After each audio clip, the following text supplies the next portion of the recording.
하나님의 말씀 이사야서 9장 1절부터 7절입니다. 제가 봉독하겠습니다.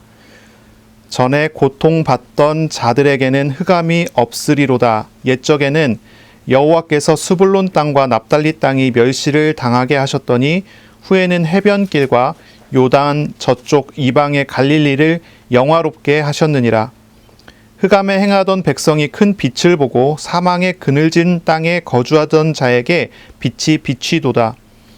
주께서 이 나라를 창성하게 하시며 그 즐거움을 더하게 하셨으므로 추수하는 즐거움과 탈취물을 나눌 때의 즐거움같이 그들이 주 앞에서 즐거워하오니 이는 그들이 무겁게 맨 멍에와 그들의 어깨의 채찍과 그 압제자의 막대기를 주께서 꺾으시되 미디안의 날과 같이 하셨음이니이다. 어지러이 싸우는 군인들의 신과 피 묻은 겉옷이 불에 섭같이 살라지리니 이는 한 아기가 우리에게 낳고 한 아들을 우리에게 주신 바 되었는데 그의 어깨에는 정사를 메었고 그의 이름은 기묘자라 모사라 전능하신 하나님이라 영존하시는 아버지라 평강의 왕이라 할 것임이라. 그 정사와 평강의 더함이 무궁하며 또 다윗의 왕좌와 그의 나라에 군림하여 그 나라를 굳게 세우고 지금 이후로 영원히 정의와 공의로 그것을 보존하실 것이라. 만군의 여호와의 열심히 이를 이루시리라. 아멘. 오늘 말씀은 이사야서 9장 1절부터 7절입니다. 예수 오심의 의미라는 제목으로 우리가 하나님의 말씀을 함께 나누겠습니다. 예언된 한 아기가 나왔습니다. 예언된 한 아들이 오셨습니다. 우리와 함께 하시기 위하여 보내지신 오신 하나님 그리스도를 기뻐하고 구원과 천국의 기쁨과 평안을 나누는 그런 복된 날이 되기를 바랍니다. 아멘.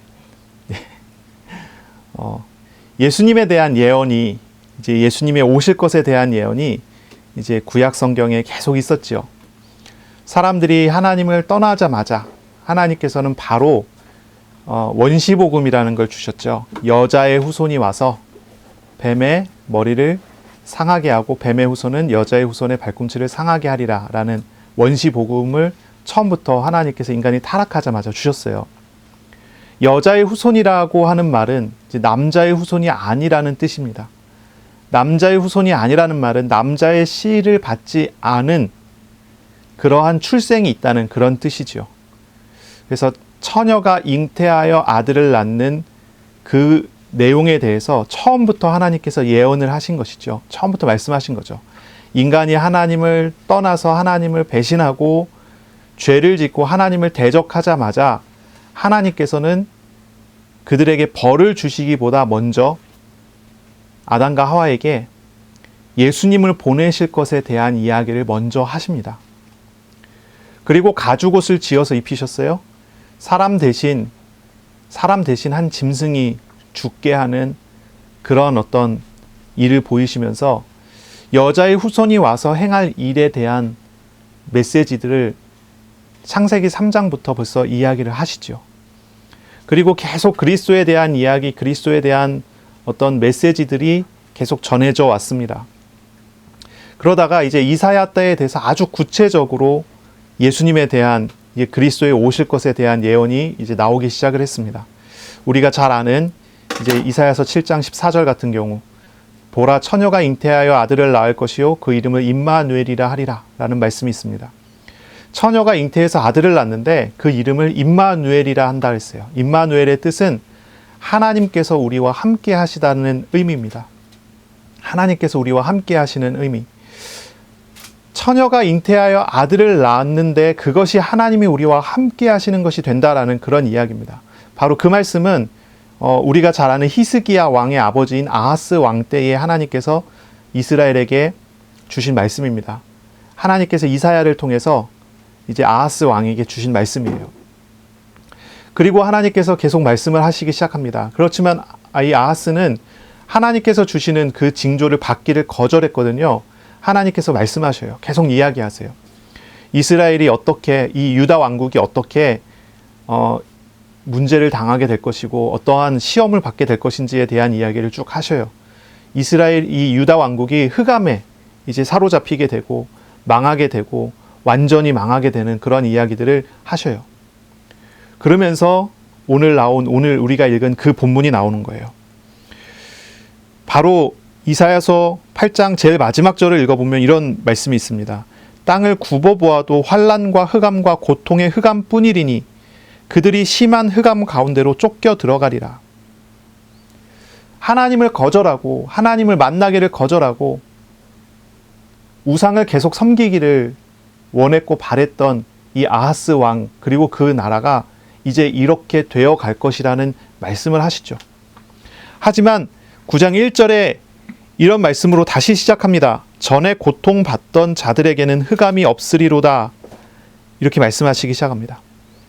옛적에는 여호와께서 스불론 땅과 납달리 땅이 멸시를 당하게 하셨더니 후에는 해변길과 요단 저쪽 이방의 갈릴리를 영화롭게 하셨느니라. 이렇게 말씀하세요. 이 스불론과 납달리 땅은 이 갈릴리 호수의 갈릴리 바다의 서쪽 편에 있는 이 지역입니다. 이 지역은 남유다 왕국의 땅이 아니에요. 북이스라엘의 땅입니다. 아마 이 시기에 이 이사야가 예언하던 이 시기는 아마 북이스라엘의 베가라는 왕이 다스리고 있었던 그런 시기인 것 같고요. 바로 이 시기에 북방민족인 아수르의 침략이 시작되었던 그런 시기이기도 합니다. 그리고 얼마 가지 않아서 이 베가 이후에 호세아 왕 때, 북이스라엘 호세아 왕 때 북이스라엘이 완전히 멸망을 당하고 그리고 아수르의 그 정책에 의해서 남자들 다 끌려가고 거기에 이제 이스라엘 민족이 아예 없어지도록 다른 이방 민족을 데려와갖고 강제로 혼인을 시켜갖고 이제 혼혈족들이 생겨나게 되는 그런 이제 역사적인 흐름이 있게 돼요. 이 납달리 땅과 스불론 땅, 여기는 이제 북방에 가깝기 때문에 가장 먼저 침략을 당하는 그런 땅입니다. 그리고 이 땅은 이제 갈릴리 전체 지역의 한 일부의 지역이 됩니다. 하나님께서 이사야를 통해서 하신 말씀은 이런 말씀입니다. 스불론과 납달리 땅이 멸시를 당하다가 후에는 해변길과 요단 저쪽 이방의 갈릴리를 하나님께서 영화롭게 하신다라고 이야기를 하는 거예요. 이게 조금 이제 상황이 우리가 조금 상상을 해보면 좀 상황이 이상한 걸 우리는 알 수 있어요. 남유다 왕국의 선지자가 자기 땅도 아니고 북쪽 땅이고요. 계속 이제 북이스라엘이 남유다를 자꾸 이렇게 괴롭히고 어려워져 있는 그런 관계 상황에 어떻게 보면은 다른 나라인데 사이가 좋지 않은 다른 나라잖아요. 다른 나라 땅이 지금은 멸시를 당하지만 나중에는 영화롭게 되리라면서 축복을 해요. 유다 땅을 축복하는 게 아니고 이방 땅을 축복을 합니다. 더 이어서 이야기합니다. 흑암에 행하던 백성이 큰 빛을 보고 사망의 그늘진 땅에 거주하던 자들에게 빛이 비추도다. 주께서 이 날을 창성하게 하시며 그 즐거움을 더하게 하셨으므로 추수하는 즐거움과 탈취물을 나눌 때의 즐거움같이 그들이 주 앞에서 즐거워하노니. 그러면서 거기에 압제하던 그들을 괴롭히고 어렵게 만드는 그들을 이제 이기는 이야기가 그 뒤에 나오죠. 그리고 그 일이 어떻게 이루어지는가를 설명하는데 한 아기가 우리에게 낳고 한 아들을 우리에게 주셨는데 그분이 바로 예수님이죠. 바로 앞에 얘기했던 처녀가 잉태하여 낳는 아들 임마누엘, 하나님이 우리와 함께 하시다라고 하는 그 메시지예요.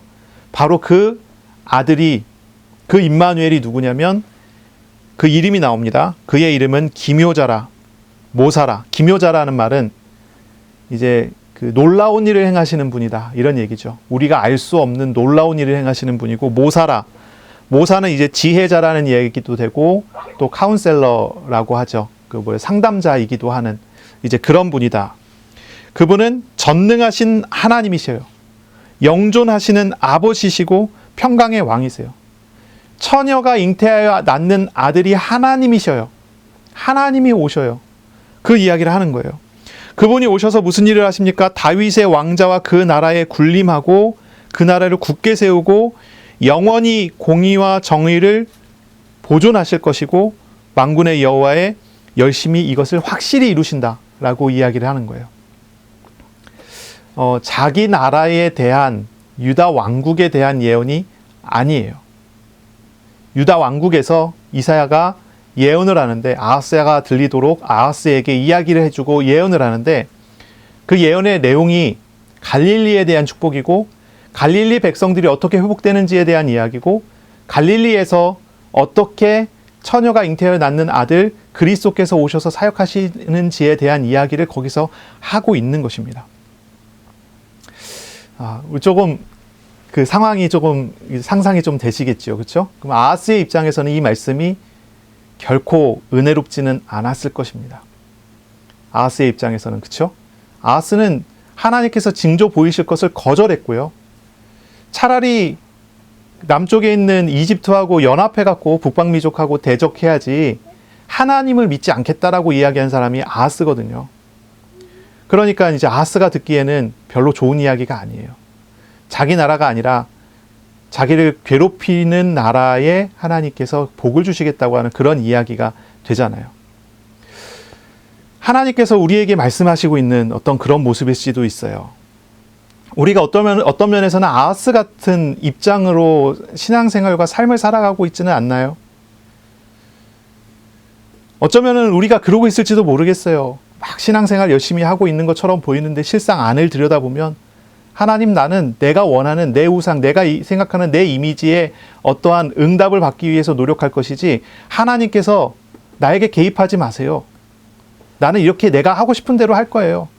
이러고 있지는 않나요? 이제 아하스가 딱 그런 입장이거든요. 그랬을 때 하나님의 말씀은 뭐예요? 하나님의 말씀은 그리스도께서 오셔서 그리스도께서 구원하시는 일을 행하실 것인데 바로 그 일은 너가 원하는 그것이 아니다라는 이야기예요. 너의 밖에서 너의 외부에서 하나님께서 그러한 일을 행하셔서 이 민족이 구원을 얻게 하는데 너의 것은 뭐야? 아하스의 왕국은 거기에 해당 사항이 없어요. 아하스의 왕국은 그것과 관련이 없어요. 다윗의 왕위를 굳건하게 하나님께서 세우실 것인데 아하스하고 상관이 없어요. 우리의 상관은 상관이 없어요. 우리의 우상과는 상관이 없어요. 우리가 생각하는 그것과 상관이 없어요. 근데 그런 이야기를 하시는 거예요. 하나님께서 세우실 것이 무엇인데 그럴까요? 아하스가 생각하는 것과는 너무나 다른 것을 하나님께서는 세우기를 원하시는 것입니다. 우리의 생각과는 너무나 다른 걸 세우기 원하시는 거예요. 간혹 이제 우리가 크리스마스가 되니까 와, 평화의 왕이 오셨다, 평강의 왕이 오셨다 그러면서 우리가 굉장히 즐거워하고 기뻐하고 감사하고 찬양하고 영광 돌리지 않습니까? 그런데 우리 주님의 오심이 우리의 기쁨과 우리의 소망과 우리가 바라보는 그것과 너무나 다른 쪽으로 오신다고 한다면 어떻겠어요? 그런 이야기를 오늘 하고 있는 거예요. 그런 이야기를 해요. 예수님께서 오시는 것 굉장히 기쁨이고 굉장한 놀라운 사실이기는 한데 그게 과연 나하고 무슨 상관이 있을까? 나하고 과연 어떤 관계가 관련이 있을까? 오늘 이런 질문을 한번 해보시기를 바랍니다. 이런 질문 한번 해보셔야 돼요. 되게 중요한 얘기예요. 사람들은 자꾸 하나님 앞에 우상을 달라고 기도를 합니다. 그리고 그것이 오면 하나님이 살아계시다 그래요. 근데 하나님께서 우상 주시지 않고 우상을 제거해 버리시면은 하나님이 왜 나를 버리셨습니까? 그래요. 성탄절이 됐어요. 우리가 하나님을 찬양하고 하나님께 영광 돌리고 예수님의 오심을 기뻐한다고 이야기를 해요. 그런데 그 기쁨의 목적과 그 기쁨의 내용이 하나님과 전혀 상관이 없으면 어떻게 됐습니까? 주님께서 주시고자 하는 것과 우리가 받고자 하는 것이 전혀 관련이 없으면 어떻게 되겠어요? 하나님께서 진짜로 주시고자 하는 것이 무엇인지를 먼저 찾아야 되지 않겠습니까? 하나님께서 정말로 주시고자 하는 게 무엇인 줄 알아야 돼요. 그리고 내가 가지고 있는 것, 내 것은 무엇인지를 확인을 해야 돼요. 그리고 우리가 하나님 앞에 바르게, 하나님 앞에 온전하게 우리 자신을 돌이키며 나아갈 수 있어야 되지 않겠습니까? 자, 우리 주님께서 어떻게 오셨는지를 한번 볼까요? 주님께서 오신 것은요, 흑암에 행하던 백성에게 빛을 비추기 위해서 오신 것입니다. 흑암에 행하던 백성에게 빛을 비추기 위해서. 예수님께서 나셨을 때 바로 그때에 그 시점에 이제 예수님보다 먼저 앞서서 이제 세례 요한이라는 사람이 나오죠. 그 세례 요한의 아버지가 누구입니까? 사가랴라고 하는 그런 사람입니다. 이 제사장 사가랴, 이 사가랴는 예수님을 보고 이제 예언을 하지 않습니까? 예수님을 생각하고 예수님을 바라보면서 예언을 합니다.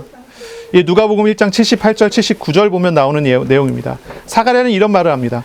이는 우리 하나님의 긍휼로 인함이라.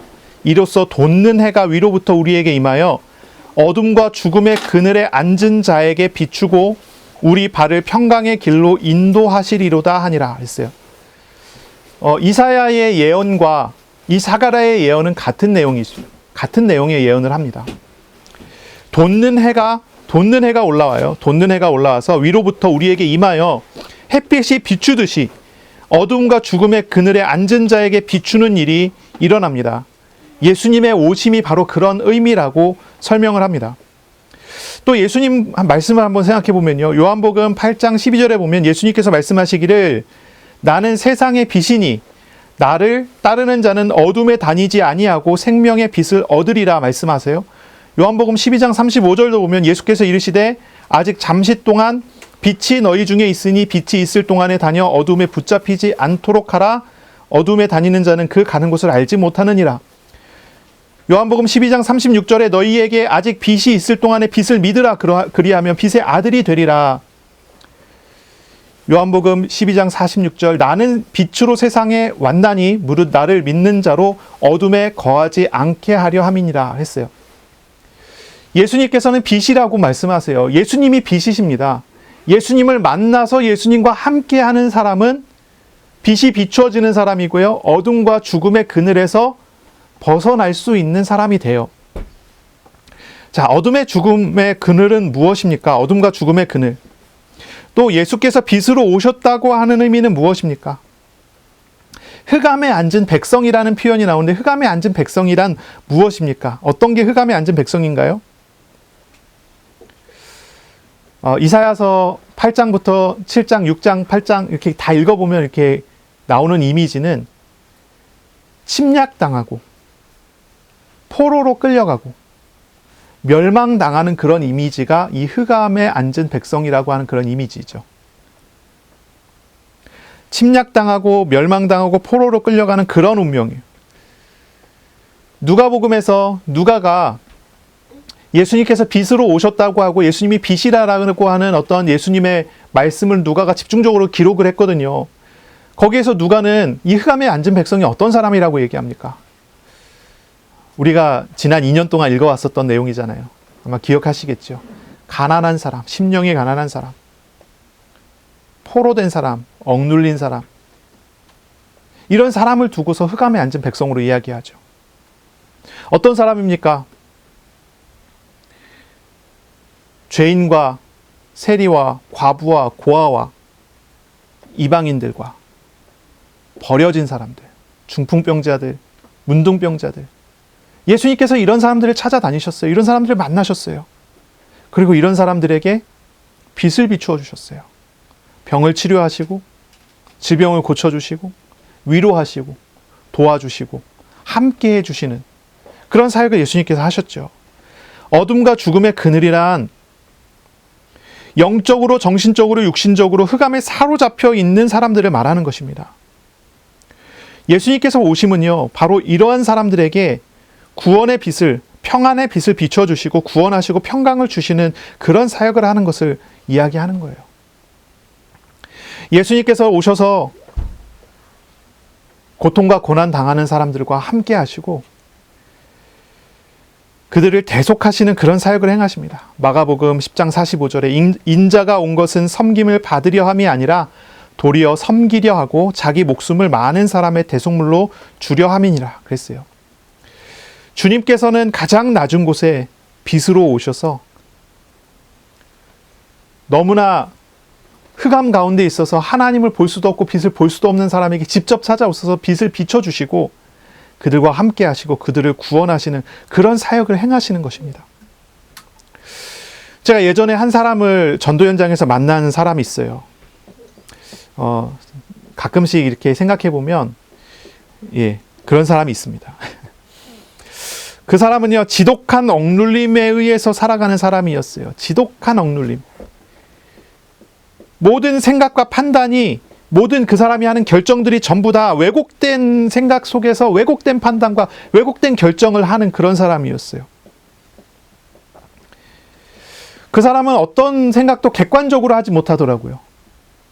상식적으로 객관적으로 판단을 하지 못해요.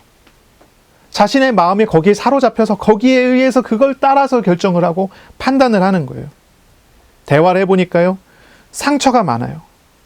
상처에 의해서 형성된 어떤 그런 편견에 사로잡혀 있어서 똑같은 말을 들어도 다른 사람은 그냥 넘어갈 걸 넘어가지를 못해요. 그 생각에 딱 사로잡혀서 거기에 얽매여서 거기에 찔려서 고통스러워갖고 다른 행동과 다른 그런 일들을 하는 거죠. 어린 시절의 상처가 우상이 되어버렸어요. 그래서요, 그 사람을 만나서 대화하는데요, 그 사람의 삶에는 자유가 전혀 없는 거예요. 구체적인 이야기는 하긴 좀 어렵고요. 삶이 자유가 없어요. 그 사람은 사는 것이 죽지 못해서 살아간다고 그렇게 얘기를 해요. 사는 게 너무너무 매일매일이 너무 억눌림 속에 사는 거예요. 집에 들어가고 누워있어도요, 쉬는 게 아니에요. 시달리고 있어요. 항상 시달리고 있어요. 1초도 쉬지 않고 시달리는 것 같아요. 그래서 한 번은 죽을 생각도 했다고 했어요. 매일이 너무 답답해서 삶의 의미도 없고 숨 쉴 곳도 없어요. 그런 상황에서 어떤 사건이 하나 터지면 그 사건 때문에 너무나 고통을 당하고 어떻게 넘어가고 나면 또 다른 사건이 터지면 그것 때문에 또 그렇게 넘어지고 이런 생활이 계속 반복이 되는 그런 삶을 사는 거예요. 견디기가 어렵고 힘든 거죠. 그런데요, 제가 복음을 전하고 예수 그리스도를 영접했는데, 그렇잖아요? 몇십 년을 살아왔는데 얼굴이 변해요. 얼굴빛이 변해요. 마음이 편하네요. 이상하게 마음이 편하다고 그렇게 얘기를 해요. 그랬던 적이 없었던 것처럼 그렇게 얘기를 해요. 자기가 이렇게 편안해져 본 적이 언제인지 모르겠다고 그러고. 아무것도 변하지 않았어요. 상황은 다 그대로인데 예수님 영접 한 번 했는데 변해요. 흑암의 빛이 비춘다라고 하는 말이, 흑암의 빛이 비춘다라고 하는 말이 무슨 의미이겠습니까? 어두울 때 불을 켜면은 금방 밝아지죠? 그렇죠? 하나님께서 우리의 마음에 빛을 비춰줘요. 우리의 삶의 빛을 비춰줘요. 우리의 영혼의 빛을 비춰줘요. 예수님의 오심이란 그런 거예요. 영혼이 가난해요. 심령이 가난해요. 가진 것이 없어요. 구걸하지 않으면 살 수 없는 가난이 있어요. 억눌려 있어요. 포로가 돼 있어요. 감옥에 갇힌 것 같아요. 영혼이요. 정신이 그래요. 여기저기서 압박이 들어오고 어떻게 피할 수가 없는 문제 속에서 그렇게 살아가요. 고통이 있어요. 고난이 있어요. 어린 시절의 상처가, 그리고 삶의 상처가 얼마나 큰지 그것을 벗어나서 생각을 하지 못해요. 쉬어도 쉬지 못해요. 죽음과 흑암의 그늘에 사로잡혀 있는 그런 상태죠. 예수께서 오셨어요. 예수께서 오셔서 그 사람을 만나주세요. 그 사람의 빛을 비춰주세요. 그 사람이 가지고 있는 고난과 고통의 짐을 예수님께서 짊어져 주세요. 그리고 함께 해주세요. 그래서 그 사람에게 쉼을 주세요.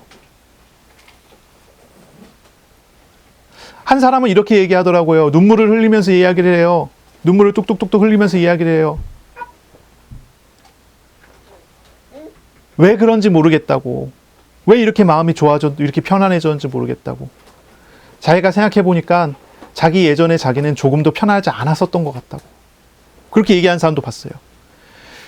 빛이 비추어진다라고 하는 말이 단순히 심리적으로 안정을 찾을 수 있는 그런 내용이 아니에요. 그의 영혼이 구원을 받는 거예요. 그의 삶이 구원을 받는 거예요. 전에는 내가 모든 걸 다 짊어지고 살아가야 했었던 그런 삶이 예수님을 영접해서 예수님께서 나를 짊어져 주셔서 주님과 함께 주님의 위로 속에서 주님과 동행하는 삶을 살게 되는 거예요. 성탄절의 의미가 무엇이겠어요? 아하스 왕이나 남유다 왕국의 생각은 그랬을지도 몰라요. 자기네 나라가 힘이 없어서 약소국이 돼버려갖고 다른 나라들의 침략을 받으니까 메시아가 다윗 왕 같은 그런 왕이 메시아가 와서 우리나라를 부강하고 강한 나라를 만들어서 세계 중에서도 강대국이 되게 하는 그런 나라를 만드시는 그런 메시아가 오기를 바란다. 이렇게 생각했을지 몰라요. 그런데 우리 주님은요, 전혀 거기에 관심이 없어요. 주님의 예언은 남유다 왕국이 아니라요, 갈릴리였어요. 이방의 갈릴리. 포로됐고 억눌렸고 모든 것을 빼앗겨서 아무것도 없는 그 지역이에요. 거기에 찾아오셔요. 거기에서 새로 시작을 하세요. 거기에서 이루시는 일을 보이세요. 흑암에 앉은 백성에게 찾아오시는 것이 바로 메시아의 오심이라고 이야기를 하는 겁니다. 흑암에 앉은 백성에게 찾아오시는 것입니다. 그리스도께서 사역하실 때 우리는 우리의 삶에 있는 흑암에 빛이 비춰지는 것입니다. 주님은 낮은 우리를 구원하시기 위해 더 낮은 곳으로 내려오셨어요. 죄로 인해서 포로되고 억눌린 우리를 구원하시기 위해 죄의 고통과 멸시와 죽음을 다 짊어지시는 방법을 선택하셨어요. 그러므로 예수님께서 오시는 장소는 예루살렘이 아니라 갈릴리였어요. 예수님께서 오시는 장소는 모든 것을 빼앗겨서 아무것도 가지지 못하여 절망 속에 신음하고 있는 사람들에게였어요. 예수님은 갈릴리 지역에서 사역을 하시기 시작해요. 이방의 갈릴리에서 사역을 하셨어요. 거기에 갈릴리 출신의 제자들을 부르세요. 그리고 그곳에서부터 갈릴리를 중심으로 3년간의 사역을 예수님께서 행하시는 거죠. 예루살렘은 죽으시기 위해 가시는, 성전에 가서 죽으시기 위해서 가시는 그 길로 가시는 것이고요. 빛이 되셨다라고 하는 말을 우리가 잘 이해하시기를 바랍니다. 마태복음 11장 28절에 수고하고 무거운 짐진 자들아 다 내게로 오라 내가 너희를 쉬게 하리라 말씀하십니다. 예수님을 영접하고 예수님께 자신을 맡겨야 합니다. 주님께서 우리의 마음에 쉼을 주시기 위해 오셨기 때문이기도 하죠. 우리의 짐과 삶과 생명을 모두 다 짊어지시는 주님께서 하나님의 나라의 평강을 우리의 마음에 내려주시기 위해 오시는 것입니다. 하나님의 평화와 하나님의 사랑의 통치가 우리에게 오게 하기 위한 그러한 빛입니다. 예수님의 오심은 이런 빛을 우리에게 비추기 위한 것이지요. 예수님을 아직 영접하지 않은 사람이라고 한다면 예수님을 영접하고 예수님의 빛 아래 참된 자유와 해방을 얻는 그런 복이 있어야 할 것입니다. 예수 그리스도를 영접하여 믿은 하나님의 자녀들은 우리에게 오신 예수님이 이런 빛 되신 분임을 알고 오늘 우리의 모든 짐을 다 주님께 맡기고 주님께서 우리를 짊어주셨음을 알고 주님을 의지하는 마음으로 평안을 누리는 그런 날이 되시기를 바랍니다. 자, 누가복음 2장 10절에 보니까요. 천사가 말합니다. 무서워하지 말라. 내가 온 백성에게 미칠 큰 기쁨의 좋은 소식을 너희에게 전하노라. 오늘 다윗의 동네에 너희를 위하여 구주가 나셨으니 곧 그리스도 주시니라 했어요. 천사가 말합니다. 무서워하지 말라고요. 천사가 말합니다. 즐거워할 일이 있습니다. 큰 기쁨의 좋은 소식이 있습니다. 그렇게 이야기합니다. 오늘 읽은 본문의 이사야 9장 3절을 보시면 이런 말씀이 있죠. 주께서 이 나라를 창성하게 하시며 그 즐거움을 더하게 하셨으므로 추수하는 즐거움과 탈취물을 나눌 때의 즐거움과 같이 그들이 주 앞에서 즐거워하노니 얘기했어요. 이 즐거움에 대한 이야기입니다. 왜 즐거워할 수 있습니까? 흑암에 빛이 비추어졌기 때문에 우리는 즐거워할 수 있죠. 그렇죠? 근데 그것으로 즐거움이 끝나는 것이 아닙니다. 즐거움의 이유를 설명합니다. 두 가지를 이야기합니다. 첫째는 추수하는 열매, 추수하는 즐거움이 있을 것이라는 거예요. 주님의 빛이 비추어줄 때, 주님의 빛이 비춰져서 흑암에 앉은 백성들이 빛 앞으로 나올 때 구원과 함께 추수의 응답을 받게 됩니다. 그것으로 즐거워하게 되죠. 또 한 가지는 탈취물을 나누는 즐거움입니다. 탈취물을 나누는 즐거움. 탈취물을 나눈다. 이게 어떤 얘기겠죠? 전리품을 나누는 거예요. 전쟁하고 난 다음에 전리품을 나누는 그런 거예요. 이건 전쟁하시는 하나님에 대한 이야기예요. 빛이 비춰지면 우리는 우리의 삶에서 열매가 나타나고요. 또한 전쟁함에 있어서 늘 우리를 위하여 싸우시는 하나님으로 말미암아 열매 맺는 응답. 그러니까 전쟁하여 싸우시는 하나님으로 말미암아 승리의 전리품을 얻는 그런 응답 속에 서게 된다는 그런 이야기를 하는 거죠. 이 구체적인 얘기를 바로 그 뒤에 절 4절에 이야기합니다. 이는 그들이 무겁게 맨 멍에와 그들의 어깨에 채찍과 압제자의 막대기를 주께서 꺾으시기 때문이다 라는 거예요. 그러면서 미디안의 날과 같이 된다고 이야기를 합니다. 미디안의 날이란 기드온의 전쟁을 이야기하는 거예요. 기드온이 300명의 군사들을 데리고 미디안과의 전쟁이 일어났을 때, 그때 사실 기드온과 300용사는 아무 일도 하지 않았어요. 사실은요. 하나님께서 가라 하면 가고 하나님께서 이렇게 하라 하면 이렇게 했어요. 기드온의 300용사가 주로 한 일이 어떤 것입니까? 나가고 칼 들고 나가고 막 전쟁을 한 게 아니라 다른 일들이었잖아요. 그렇죠? 하나님께서 싸우셨고 하나님께서 승리하셨다는 것을 보여주시기 위해서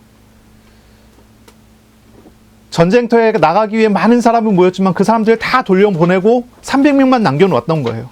그리고 그 전쟁에서 절대로 이길 수 없어 보였던 전쟁에서 승리하는 그런 걸 보게 하셨잖아요. 전쟁이 하나님께 속했고 싸우시는 분이 하나님이라는 것을 보게 하신 전쟁, 그것을 기억하게 하는 거예요. 그랬던 것처럼 탈취물을 나누는 즐거움, 그것이 있게 될 것이다 라고 하는 거죠. 자, 이 두 가지를 한번 생각해 보겠습니다. 추수의 즐거움이란 무엇일까요? 추수의 즐거움이란, 우리가 단순히 뿌린 곡식을 거뒀다는 데 추수의 즐거움을 이야기하는 것이 아닙니다. 여기서 이야기하는 이 추수의 즐거움이라는 것은 딱 떠오르는 이미지가 이스라엘의 사람들에게는 있어요. 그게 뭡니까? 절기예요, 절기. 우리가 이야기하는 3대 절기가 있죠. 유월절과 초실절과 수장절. 이제 유월절은 구원이라고 하는 거죠. 구원. 구원은 빛을 비추시는 것으로 이야기하는 거고, 그렇죠? 그 다음에 추수하는 즐거움은 두 번째, 세 번째 절기를 이야기하는 거예요. 그래서 추수하는 즐거움이라고 하는 것은 절기, 추수하는 절기에 대한 그러한 고백이 됩니다. 그러한 응답이 됩니다. 초실절과 오순절, 이건 이 두 가지는 사실 연결돼 있죠. 그리고 초막절, 이건 뭐냐면은 출애굽하고 난 다음에 이스라엘이 초실절 어디서 경험하죠? 광야에서 경험합니다. 오순절, 광야에서 경험합니다. 수장절, 장막절, 광야에서 경험해요. 도저히 살아남을 수 없고 농사가 가능하지 않은 그 땅에서 열매를 거둠에 대한 이야기예요.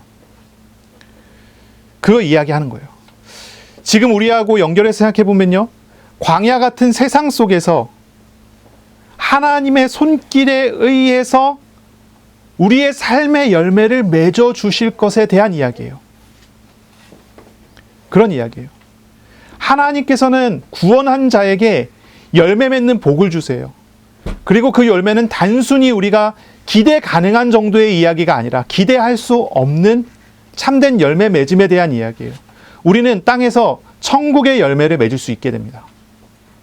예수 그리스도를 영접한 사람은 우리에게 찾아오신, 성탄절에 찾아오신 예수님을 만난 사람은 빛을 만나서 구원을 얻었을 뿐만이 아니라 이 땅에서 살아가면서 천국의 열매가 맺어져 가는 그런 사람이 된다는 그런 얘기예요.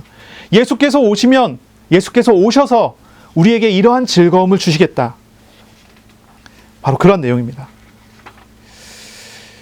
두 번째, 탈취물을 나눌 때의 즐거움이란 원수에게서 승리하고 전쟁에서 승리하는 그러한 즐거움을 이야기하는 것입니다. 다시 말해서 포로되고 노예되고 억눌린 상태에서 우리를 위하여 싸우시는 하나님의 싸움, 전쟁에 대한 이야기입니다. 당연히 그 전쟁에서 승리하시고 우리를 억눌림에서 해방시키신다고 하는 바로 그런 내용이죠. 하나님은 우리를 위해서 싸우세요. 그리고 우리를 위해서 승리하시고 우리를 위해서 그 승리의 전리품을 나누어 주세요. 예수님의 탄생은 우리를 위하여 싸우시는 하나님의 오심을 의미합니다. 그것을 의미합니다.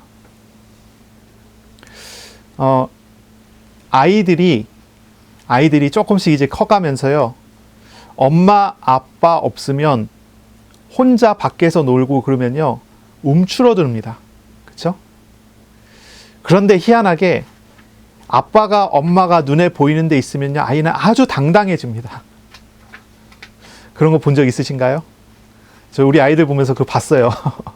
그러더라고요. 아빠가 있으니까 목소리가 좀 더 커지고 자기도 모르는 사이에 목소리도 좀 더 커지고 뭔가 이제 행동을 하는데 좀 더 이렇게 활달해지고, 근데 아빠가 보이지 않아요. 이렇게 저렇게 보는데 아빠가 안 보여요. 그러면 뭔가 이제 움츠러들고. 좀 어떤 면에서는 당연한 이야기일 수 있는데요. 나를 지켜주시는 분, 나와 함께 하시고 나를 위하시는 분이 나랑 함께 있다는 사실을 알면요, 사람이 조금 달라지죠. 사람이 좀 달라져요. 그렇죠? 군대에 가면 이런 얘기를 합니다. 백 있냐? 백이 있냐? 너 뒤에서 돌봐주는 사람이 있느냐? 그런 얘기를 해요. 백이 있는 사람은 당당합니다. 백이 없는 사람은 눈치 봐야 됩니다. 막 이런 게 있을 수 있어요. 그렇죠? 하나님께서 오셔서 우리의 백이 되어주시겠다. 우리의 배경이 되어주시겠다. 그런 내용이에요. 예수님의 오심은 단순히 하나님이 사람이 되셨다라는 정도의 의미이기보다는요, 예수님께서 오셨다는 것은요, 나를 저 흑암에서 건져 올려주신다는 거, 그리고 함께 하면서 열매를 나에게 주신다는 거, 그 정도가 아니죠. 어느 대적도 나를 넘어뜨리고 무너뜨릴 수 없도록 나의 앞서서 싸우시겠다고 하는 하나님의 의지입니다. 그런 의지예요. 제일 마지막 구절, 오늘 읽은 제일 마지막 구절 한번 볼까요? 7절의 제일 마지막입니다. 만군의 여호와의 열심히 이를 이루시리라. 굉장한 구절이죠. 하나님께서요, 열심히 하시겠대요. 이 일을 열심히 하시겠대요. 물론 이 앞에 이제 내용은 우리를 다스리는 내용을 그렇게 하시겠다 이런 얘기예요. 하나님의 열심이 어디에 향해 있습니까? 하나님의 열심이 어디에 있습니까? 하나님의 자녀에게 향해 있습니다. 구원하시고 열매 맺게 하시고 대신 싸워주시고 통치하고 다스리는 거기에 있습니다. 예수님의 오심을 우리가 생각하고 기억할 때 우리가 기뻐해야 되는 진짜 기쁨이 여기에 있다는 것을 아시길 바랍니다. 여기에 있습니다. 자, 우리는 현장에서 싸워야 합니다. 영적인 싸움을 우리는 해야 돼요. 세상의 영적인 싸움의 대상이 있습니다. 크게 두 가지 정도로 생각해보고 싶어요. 두 가지 정도로 이야기하고 싶어요. 첫째는 나와의 싸움이고요. 두 번째는 세상과의 싸움입니다. 이 싸움들을 영적인 싸움이라고 이야기하는 것은 나하고 싸우는 것과 세상과의 싸우는 것은 우리의 노력과 우리의 규모와 우리의 집중력 같은 것으로는 승리하기가 어려운 싸움이기 때문이에요. 나와의 싸움에서 우리가 노력해갖고 이길 수 있습니까? 세상과의 싸움에서 우리가 정말 집중해갖고 노력해갖고 이길 수 있겠어요? 그렇지가 않아요. 세상에 동화돼 버리지 세상과 싸우지를 못해요. 나의 싸움에서 우리의 본성을 따라가게 돼 있지 우리 자신을 넘어설 수 있지 않아요. 하나님의 은혜가 필요하고요. 하나님의 도우심이 필요해요. 세상과 나와의 싸움에서 우리가 승리할 수 없는 이유는 무엇입니까? 그 싸움은요, 사실상 죄와 우상과의 싸움이기 때문이에요. 우리는 죄에서 자유로울 수가 없어요. 육신을 벗기 전까지 우리는 우상에서도 자유로울 수가 없어요. 특히 하나님을 대적하여 우리를 속이는 사기꾼, 마귀의 거짓말에 속지 않을 방법이 별로 없어요. 예수 그리스도를 영접하여 믿은 사람은 이 사탄 마귀 귀신이 어떻게 할 수가 없습니다. 그렇잖아요? 사탄 마귀 귀신이 하나님의 자녀를 손끝 하나 건드릴 수가 없어요. 이 존재가 할 수 있는 방법이란 거짓말에서 스스로 넘어뜨리게 만드는 그런 방법이죠. 그렇게 공격하고 그렇게 속이고 그렇게 끌고 가는 그런 것입니다. 이 속임수에서 우리가 어떻게 이길 수가 있겠어요? 그 이기기가 어렵죠. 그런데 하나님께서 함께 하심이란 무엇입니까? 이와 같은 전쟁에서 승리하여 탈취물을 나눌 수 있음을 의미해요. 죄를 이기셨습니다. 우상을 이기셨습니다. 사탄을 이기셨습니다. 주님께서 우리를 지켜주십니다. 우리를 이끌어 가십니다. 자, 미디안의 날, 이 기드온의 전쟁에 대한 그 예시를 들었으니까 그거에 대해서 조금 더 이야기해 보면요. 그래요.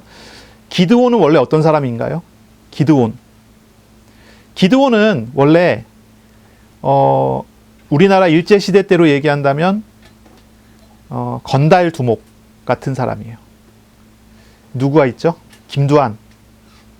좀 이미지가 많이 다르긴 한데 그런 종류의 사람이라고 생각하면 될 것 같아요.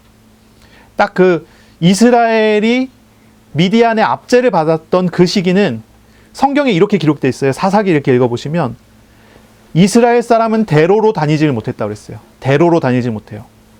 그러면 뒷길로만 다녀야 되는 거예요. 대로는 누가 다니면 미디안 사람이 다녀요. 딱 일제시대 때 종로 한복판은 일본 사람들만 다니는 거하고 비슷한 그런 이미지죠. 그런 상황에서 건달 두목 같은 깡패 두목 같은 기드온이 있는데 하나님께서 그 기드온에게 찾아오세요. 그리고 말씀하세요. 할 일이 있다. 근데 기드온이 뭐라고 합니까? 난 못해요 그러죠. 난 못해요. 난 할 수 없어요. 다른 사람 찾아가세요. 기드온이 이제 그런 태도를 딱 취하죠. 하나님께서 기드온을 설득을 하세요. 응답을 하세요. 여러 가지 일들을 보여주셨어요. 그리고 기드온이 하나님 앞에서 하겠습니다. 가겠습니다. 이렇게 하게 됐을 때 기드온은 이렇게 하기를 원하고 저렇게 하기를 원했어요. 그런데 하나님께서 계속 아니래요. 이것도 아니에요. 저것도 아니에요. 그것도 아니에요. 기드온은 자기 마음대로 자기 생각대로 아무것도 하지가 않았어요. 할 수가 없었어요. 하나님께서 계속 아니라고 하니까. 하나님께서는 기드온을 계속 설득해 주셨어요. 이스라엘을 계속 설득했어요. 하나님을 잘 믿지 못하는 이스라엘에게 하나님을 믿을 수 있는 설득을 계속 해나가세요. 사실 어떤 면에서는 좀 하나님 입장에서는 좀 지루할 수 있을지도 모르겠어요. 그렇잖아요. 기드온이 믿지 못하면 믿는 사람을 찾아가고 믿는 사람을 시키면 되잖아요. 그런데 왜 못 믿는 사람을 붙잡아다가 계속 그렇게 설득을 하셨을까요? 그건 이스라엘에게 보이기 위한 내용이에요. 사사기 내용을 보면요, 참 재밌는 내용이 많아요. 하나님께서 사용할 만한 사람들이 아닌 사람을 일부러 선택을 하세요. 한 손 마른 자를 사사로 세워요. 한 손 마른 자는 무슨 얘기일까요? 한쪽이 마비가 돼 있는 사람, 장애인이에요. 그런 사람을 사사로 세워서 쓰세요. 사사기에 나오는 인물들이요, 정상적인 인물 별로 없어요. 뭔가 조금씩 다 다른 사람들 쓰세요. 깡패두목 같은 기드온을 불러 세우고, 소 모는 사람, 소 모는 막대기 가지고 이스라엘 구원하게 하고, 우리가 잘 아는 정말 이상한 사람 삼손을 세워갖고 이스라엘을 구원하죠. 여사사 드보라가 나오죠? 여사사 드보라가 왜 나오죠? 하나님께서 남자 중에서 쓸만한 사람이 하나도 없는 거예요. 여사사를 세워요. 하나님께서 하시는 일들은 그래요. 세우고 바꿔서 하나님께서 사역을 시켜요. 우리는 언제나 많은 부분에서 부족합니다. 우리 자신과의 싸움에서도 세상과의 싸움에서도 우리가 사실 승리하고 이기기가 쉽지가 않죠. 그러나 하나님께서 오셔서 하나님께서 함께 하신다고 하는 것은 무슨 의미입니까? 하나님이 함께 하신다는 것은 하나님께서 우리를 설득해 갖고라도 우리를 쓰시겠다고 하는 그런 이야기예요. 우리를 설득해서라도 바꾸겠다는 얘기예요. 싸우시는 분이 하나님이시니 우리에게 믿음을 세워주시겠다고 하는 그런 메시지죠. 하나님의 전쟁은 언제나 하나님이 함께하는 자에게 행하시는 구원의 사건과 연결이 됩니다. 만약에 우리에게 시험이 있습니까? 문제가 있습니까? 하나님께서 지금도 우리를 위하여 싸우시고 일하십니다. 시험과 문제를 통해서 우리를 설득하시기 원하시고 그것을 통해서 하나님께서 나의 삶의 주인 되셨음을 드러내시기를 원하십니다. 지금도 우리를 위하여 역사하시는 하나님을 알아가시기를 바랍니다. 예수님의 오심은 이런 의미를 담고 있습니다. 자, 6절을 한번 볼까요? 이사야 9장 6절입니다. 이는 한 아기가 우리에게 낳고 한 아들을 우리에게 주셨는데 그의 어깨에는 정사를 메었고 합니다. 그의 어깨에는 정사를 메었습니다. 자, 그 한 아기는 누구입니까? 한 아들은 누구입니까? 임마누엘, 처녀가 잉태해 낳는 아들이죠. 예수님이십니다. 이 예수님에 대한 예언입니다. 이 예수님은 그 어깨에 정사를 메었습니다. 정사를 맸다는 얘기는 통치권을 가졌다는 얘기죠. 그래서 다른 번역 성경을 보니까요, 표준 세번역이나 바른 성경 같은 걸 보면요, 그 어깨에는 통치권을 가졌다 이렇게 해석을 했고요. 공동 번역 성경을 보니까요, 이분이 이제 그 예수님께서 주권을 가지신 분이다 이렇게 이제 번역을 했어요. 근데 우리가 이제 정사를 메었다 그러니까 정사가 뭐지 이렇게 생각하는데 통치권, 주권 이런 거라고 생각하시면 돼요. 예수님께서는 통치권을 가지신 분이세요. 이분은 오셔서 다스리는 일을 하시는 분이세요. 다스리는 일을 하세요. 예수님은 빛을 비추시는 일을 하시고, 그렇죠? 우리의 삶에 천국의 열매를 맺어주시는 사역을 하시고 우리와 함께 하시며 우리를 대신하여 싸우시는, 전쟁하시는 하나님이시기도 하시고 나를 위해 싸우시기도 하시고요. 결정적으로 이분은 어떤 분이시죠? 나를 다스리시기 위해 오신 분이세요. 나와 세상을 다스리시는 분이세요. 바로 그러신 분이십니다. 바로 그 분의 이름이 나옵니다. 그의 이름은 기묘자라, 모사라, 전능하신 하나님이라, 영존하시는 아버지라, 평강의 왕이라 할 것임이라. 자, 바로 메시아의 이름이 5개가 나옵니다. 이건 이제 예수님의 이름입니다. 예수님의 별명입니다. 이분은 어떤 분입니까? 이분에 대한 특징이 여기에 다 나옵니다. 우리에게 오시는 하나님이 나를 어떻게 다스릴지가 여기에 다 나와요. 내 마음에 들어오신 예수님이 어떤 분이십니까? 기묘자십니다. 기묘자. 이분은 놀라우신 분입니다. 우리가 이해할 수 없는 높으신 분입니다. 우리가 잘 알지 못하는 일을 우리를 위하여 행하시는 그러신 분입니다. 신기하고 놀라운 일을 행하시는 분이세요. 우리 속에서, 우리 안에서 새로운 일을 만들어 가시는 분이세요. 예수님, 우리 마음에 오신 예수님은요, 그 존재 자체만으로도 사실은 놀라우신 분이십니다. 우리 예수님은 하나님이시면서 인간이신 분이잖아요. 완전한 하나님이면서 완전한 인간이신 그런 하나님이세요. 우리가 보통 이제 얘기할 때, 저 사람은 진짜 사람이야. 그런 얘기는 이분은 하나님이나 다른 존재가 아니라 사람이라는 뜻이죠. 그렇죠? 만약에 우리가 저분을 보면서 저분은 진짜 하나님이야 이렇게 얘기한다면 저분은 사람이 아니라는 뜻이죠. 그렇죠? 우리가 정의를 할 때 그래요. 하나님이다라는 정의는 사람이 아니라는 뜻을 담고 있고요.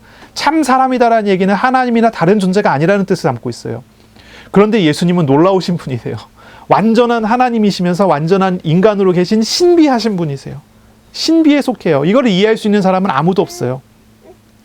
우리가 예수님께서 신비하신 분이라는 걸 믿는 것은 바로 하나님이면서 인간이신 예수님을 우리가 영접하여 만나서 경험하고 알아가기 때문에 그렇게 고백을 하지, 만약에 우리가 철학을 하면서 공부해갖고 이것을 이해하려고 그러면 이해가 안 돼요. 이것을 이해할 수 있는 사람은 세상에 없어요.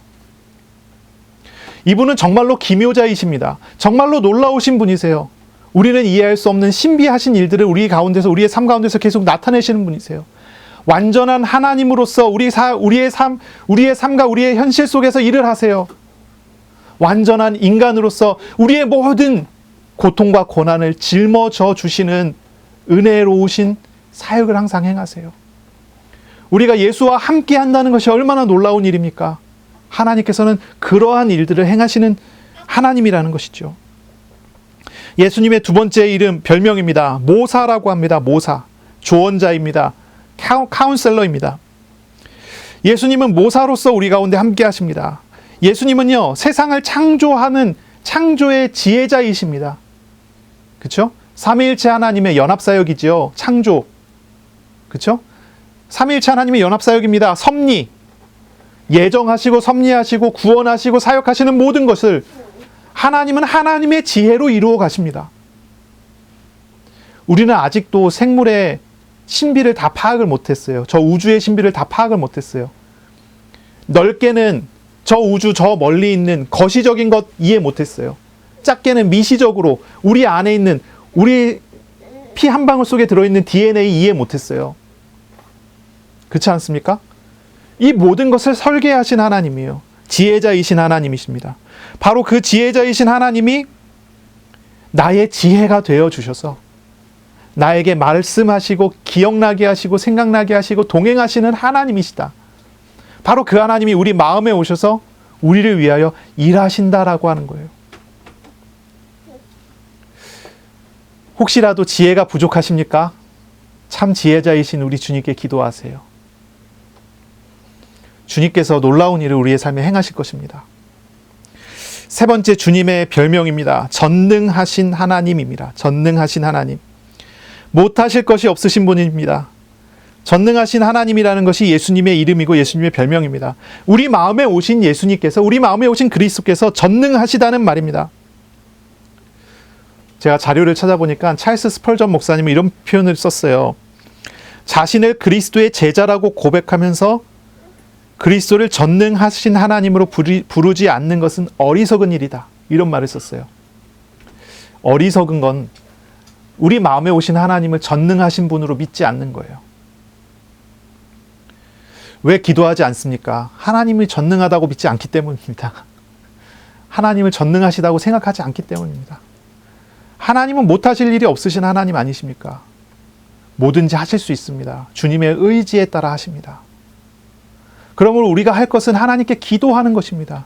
하나님께 묻는 것입니다. 하나님께서 이렇게 행하신다는 것은 그것에 하나님께서 하실 이유가 있기 때문입니다. 저렇게 행하시는 것도 그렇습니다. 그러니 우리는 하나님께 의미를 묻고 하나님께 간구하는 것이 우리가 기도해야 되는 것이 우리의 일이겠죠. 하나님을 전능하신 하나님으로 내 마음에 오신 예수님이 전능하신 분으로 발견되어지시기를 바랍니다.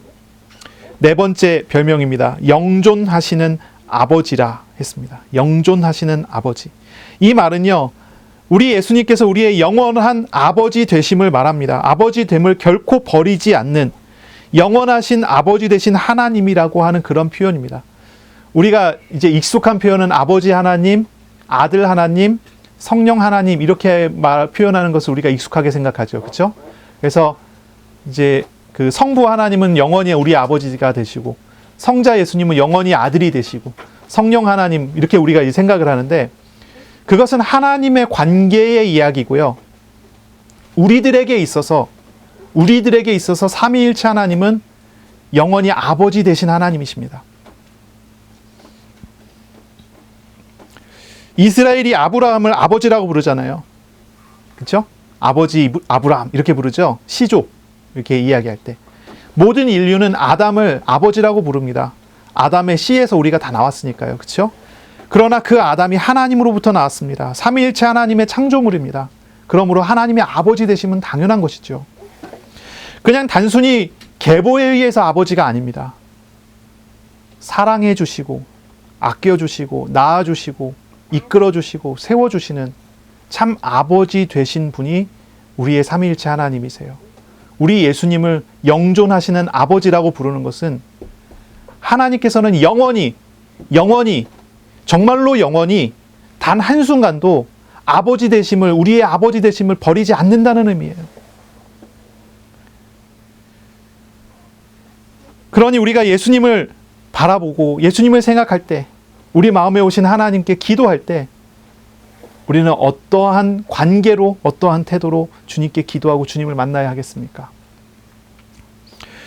주님을 아버지라 부르고 주님과 함께함의 은혜를 누리시기를 바랍니다. 다섯 번째 별명입니다. 예수님은요, 평강의 왕입니다. 평강의 왕. 평강은 구원의 다른 이름입니다. 구원의 다른 이름이에요. 평강이 없는 사람들에게 평강을 주셔요. 그리고 이 평강은 영원합니다. 예수님과 함께할 때, 예수님 안에 있을 때, 예수님 만났을 때 평강이 없고 평화가 없는 샬롬이 없는 사람이 샬롬을 얻습니다. 그러므로 예수님은 언제나 평강의 왕으로 우리 가운데 계시고 평강으로 우리를 다스리시고 우리의 삶에 평강이 이루어지게 하시는 그런 분이십니다. 하나님의 평화는 평화 없는 인생을 구원하시는 바로 그러한 내용입니다. 예수 그리스도를 영접하여 믿었으면서도 이 어떤 예수님이 어떤 분인 줄 잘 알지 못해서 누리지 못하는 그런 경우가 있죠. 주님을 인격적으로 알아가고 주님을 경험적으로 알아가고 주님을 삶과 현장 속에서 동행하는 함께 걸어가는 은혜 속에 이런 것들이 온전히 누려지는 저와 여러분 다 되기를 바랍니다. 아멘. 하나님의 통치는 어떻습니까? 7절입니다. 그 정사와 평강의 더함이 무궁하며 또 다윗의 왕자와 그의 나라에 군림하여 그 나라를 굳게 세우고 지금 이후로 영원히 정의와 공의로 그것을 보존하실 것이라. 만군의 여호와의 열심히 이를 이루시리라 했어요. 주님은요, 공평과 정의로 통치하십니다. 공평과 정의로 통치하세요. 그리고 그 공평과 정의로 우리를 진단하십니다. 평가하십니다. 하나님 앞에 정의로운 사람이 있나요? 하나님 앞에 정의로운 사람은 세상에 없습니다. 하나님 앞에서 의를 내세우고 나 의롭습니다 라고 이야기할 수 있는 사람은 아무도 없습니다. 그래서 예수께서 우리를 의롭게 하시기 위해서 십자가에 지신 거죠. 주님은 언제나 공평과 정의로 통치하십니다. 그렇기 때문에 하나님이 고난을 당하셨습니다. 그렇기 때문에 하나님이 고통을 당하셨습니다. 주님의 고통과 고난의 무게는 우리를 구원하시고 통치하시기 위한 것입니다. 또한 우리 주님은 열심으로 통치하시는 분이십니다. 주님은 택한 자에게 구원을 베풀기 위해서 자기를 낮추시고 인간이 되시고 자기를 희생하며 십자가를 지시고 오래 참으시고 마음을 쏟아 기도하시고 함께하시고 인도하시기에 열심이신 그런 하나님이십니다. 하나님의 통치를 받을 때 우리는 사랑과 안식과 평강이 가득할 것입니다. 우리를 위하여 열심을 내시고 열심히 사랑하시고 열심히 희생하신 우리 주님으로 인해 우리가 평안과 안식을 얻게 되는 것입니다. 우리 하나님은 사랑이신 분이십니다. 우리 하나님은 평강의 왕이십니다. 오늘 성탄절에 주님의 평안을 배우고 주님의 사랑으로 가득하기를 바랍니다. 아멘. 오늘 빛으로 오신 주님을 기뻐하고 마음의 비참함과 억눌림과 포로됨에서 자유하는 평안을 누리는 시작이 되시기를 바랍니다. 우리에게 오신 예수님을 바라보고 주님과 인격적으로 교제함으로써 우리의 삶에 행하시는 하나님의 기적과 응답들을 경험하세요. 우리에게 오신 주님과 동행함으로 나와 세상과의 싸움에서 늘 승리하는 그런 걸음이 되시기 바랍니다. 주님의 사랑과 평화의 통치 아래 행복한 저와 여러분이 되시기를 축복합니다. 기도하겠습니다. 하나님 감사합니다. 성탄 감사 예배로 드리게 하시니 감사합니다. 우리에게 주시는 말씀과 같이 참 빛으로 우리 가운데 오신 예수님을 알아가게 하여 주옵소서. 우리에게 하나님 나라의 열매 맺게 하시는 주님을 경험하게 하여 주옵소서. 우리를 위해 싸우시고 나와 세상과의 싸움에서 승리하도록 이끌어 가시는 우리 주님과 동행하는 우리 걸음들 되게 하여 주옵소서. 감사합니다. 예수님의 이름으로 기도합니다. 아멘. 우리 구주 예수 그리스도의 은혜와 하나님의 사랑하심과 성령의 교통하심이 이제로 영원까지 항상 함께 있을지어다. 아멘.